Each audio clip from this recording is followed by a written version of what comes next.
आज हम इस वीडियो में बात करने वाले हैं क्लास 9th के हिंदी के पेपर के बारे में, जो आपका 1 मई को होने वाला है। प्यारे बच्चों, इस वीडियो में आप सभी को एक हिंदी का एक ऐसा पेपर देने वाला हूं जो आपका 1 मई के एग्जाम के लिए काफी ज्यादा इंपॉर्टेंट है। आप इस पेपर को प्यारे बच्चों अच्छे से तैयार कर लीजिएगा। ये कक्षा 9वीं का वार्षिक परीक्षा 2025 का पेपर होने वाला है। एनुअल एग्जामिनेशन 2024-25 हिंदी विषय का ये पेपर है। आप पेपर का कोड देख सकते हो, 901 आपके पेपर का कोड होने वाला है और दोनों तरफ आपका भी बार कोड दिया हुआ है। तो प्यारे बच्चों, शुरू से स्टार्ट करने से पहले आप सभी से छोटी सी रिक्वेस्ट है, यदि आप चैनल पहली बार विजिट किए हो तो चैनल को सब्सक्राइब कर लीजिएगा और इस वीडियो को लाइक भी कर दीजिएगा। चलिए प्यारे बच्चों, स्टार्ट करते हैं पेपर का सोल्यूशन। बात करते हैं पहले प्रश्न की। निम्नलिखित गद्यांश को पढ़कर दिए गए प्रश्नों के उत्तर दीजिए।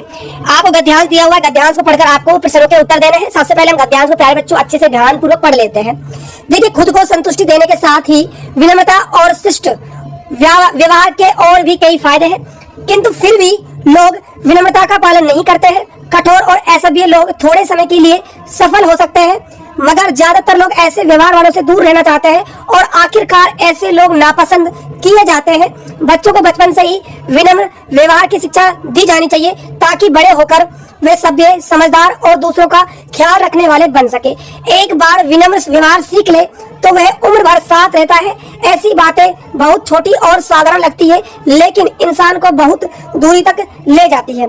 उदाहरण के लिए कृपया, शुक्रिया, धन्यवाद और मुझे क्षमा कर दीजिए जैसे चंद शब्द जादू का असर दिखाते हैं। तो प्यारे बच्चों, ये है आपका गद्यांश। अब इस गद्यांश के अंदर जो जो प्रश्न आपसे पूछे गए हैं उन सभी प्रश्नों का हम उत्तर देख लेते हैं। तो पहला प्रश्न है आपके सामने, आपसे पूछा गया लोग किसका पालन नहीं करते। तो 4 आपको ऑप्शन दिए हुए हैं। ए ऑप्शन है विनम्रता और बी ऑप्शन है ए विनम्रता और सी ऑप्शन दिया हुआ है संतुष्टि और डी ऑप्शन दिया हुआ है आपका व्यवहार। तो प्यारे बच्चों, इसका जो सही आंसर होने वाला है वो आपका विनम्रता, इसका आंसर हो जाएगा ऑप्शन नंबर आपका ए हो जाएगा। बात करते हैं क्वेश्चन नंबर 2 की। बच्चों को बचपन से ही किस प्रकार के व्यवहार की शिक्षा दी जानी चाहिए।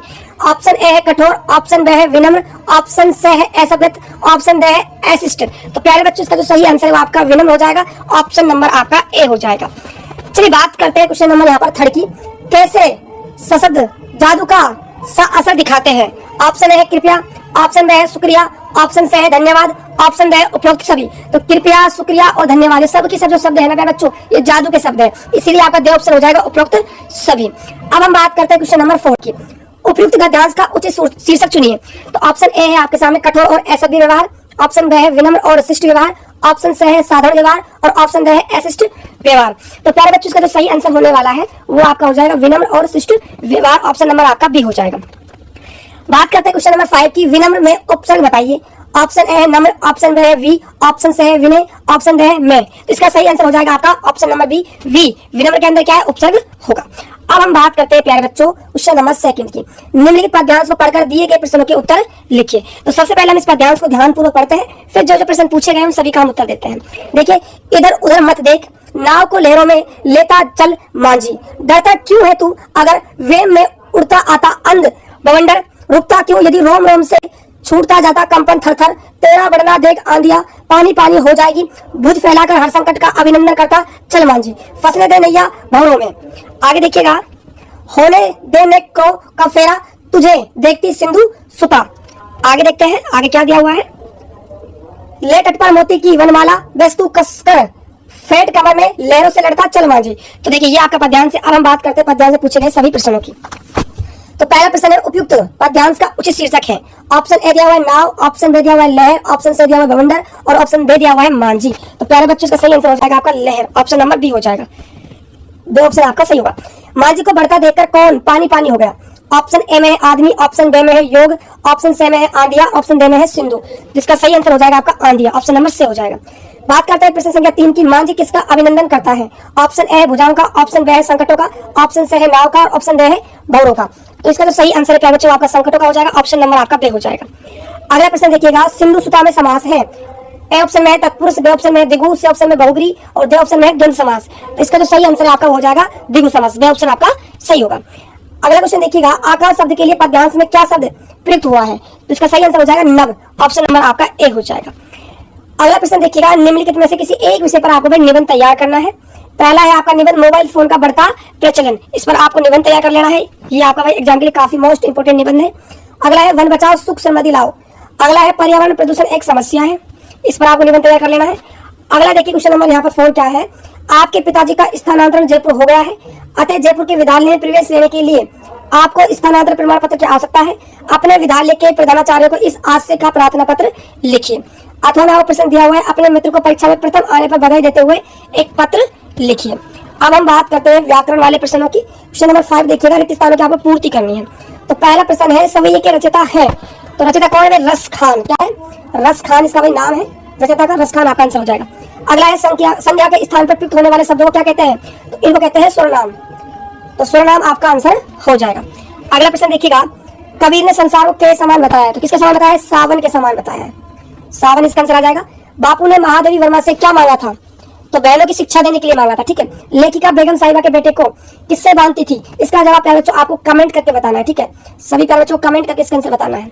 अगला है, कविता मेघ आए में मेघ को के समान बताया गया है। तो मेघ को किसके समान बताया गया है? मेहमान के समान।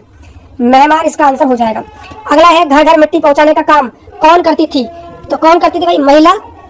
महिला जो वृद्धावस्था में थी वो करती थी। बात करते हैं क्वेश्चन नंबर 6 की। निम्नलिखित अतिव्यापक प्रश्नों के उत्तर लिखिए। पहला प्रश्न है, झूरी के दोनों बैलों के नाम आपको बताने हैं। तो नाम आप लिख कर आ सकते हो, हीरा और मोती। हीरा और मोती आपका आंसर हो जाएगा। अगला है, धीरे धीरे हम किन्हें समर्पित होते जा रहे हैं? अगला प्रश्न है, प्रेमचंद्र क्या कहलाते थे? गुरुदेव ने लेखक के किस शब्द को पकड़ लिया था? ये आपको बताना है। मनुष्य ईश्वर को कहाँ खोजता है? ये आपको बताना है। अगला है, रसखान किस पर मुग्ध है? अगला है, चने पर किस रंग का फूल खिला हुआ है? ये आपको बताना है। बच्चे किस समय काम पर जा रहे हैं? ये आपको बताना है। उपसर्ग किसे कहते हैं? अति उपसर्ग से 2 आपको शब्द बनाने हैं। अगला प्रश्न है, विशेषण कितने भेद होते हैं? अगला प्रश्न है, संज्ञा स्थान प्रयुक्त होने वाले शब्दों को क्या कहते हैं? स्वरनाम कहते हैं बच्चों। ये तो आपका फिल इन द ब्लैंक वाला क्वेश्चन रिपीट हुआ है ना। आंख शब्द के पर्याय बच्चे आपको लिखने, आप लिख कर आ सकते हो, नेत्र, नयन और आपका लोचन। अगला है, अंधेरा, कड़वा, सत्य का आपको विलोम शब्द बताना है। अंधेरे का हो जाएगा उजाला, कड़वा का हो जाएगा मीठा और सत्य का हो जाएगा असत्य। आकाश पाताल एक करना, मुहावरे का अर्थ बताकर वाक्य में प्रयोग कीजिए। तो देखिए, आकाश पाताल एक करने का मुहावरे का अर्थ होता है बहुत परिश्रम करना। प्रसाद और प्रासाद निम्न युग शब्द का अर्थ बताइए। प्रसाद का मतलब होता है भगवान का भोग और प्रासाद का मतलब होता है महल या फिर मंदिर। अगला देखिएगा, आपको यहाँ पे गद्यांश दिया हुआ है, इसके आपको स्वयं प्रसंग व्याख्या तैयार कर लेनी है बच्चों। अथवा में आपको प्रश्न दिया हुआ है, यहाँ पर आपको पद्यांश दिया हुआ है, इसकी भी आपको स्वयं प्रसंग व्याख्या तैयार करनी है। क्वेश्चन नंबर 9 देखिएगा, यहाँ पर आपको किसी एक कवि का यहाँ पर जीवन परिचय लिखना है। क्वेश्चन नंबर आप 10 देख सकते हो, यहाँ पर आपके बुक के क्वेश्चन दिए हुए हैं। इन क्वेश्चनों को भी आप एक बार अच्छे से प्यारे बच्चों तैयार कर लीजिएगा। नंबर 11 है, 4 नंबर क्वेश्चन दिए हुए हैं। तो बच्चों ये है आपका 1 मई का हिंदी का एकदम वायरल पेपर, इसको आप अच्छे से तैयार कर लीजिएगा। मैक्सिमम क्वेश्चन आपको यहाँ से देखने को मिलेंगे। और वीडियो अच्छा लगा हो तो वीडियो को लाइक और चैनल को सब्सक्राइब करना ना भूलें।